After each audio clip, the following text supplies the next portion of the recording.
हम दुबई का शेख होती तो इधर गुजरात में क्यों गुडाती?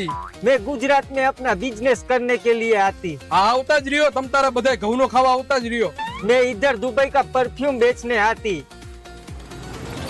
और ये एक परफ्यूम 10,000 रुपए का होती। आ तो द विल किंग्स परफ्यूम बार नो परफ्यूम है। मैं गुजराती होती और राजकोट में रहती, तुम सबको उल्लू बनाती, पर मैं तुम जैसे सांझ पेड़े 70 को उल्लू बनाती। मतलब ये परफ्यूम 10,000 रुपये का नहीं, राजकोट में 600 रुपए में मिलती, और तुम दुबई का शेख नहीं, इधर का खहुरिया होती।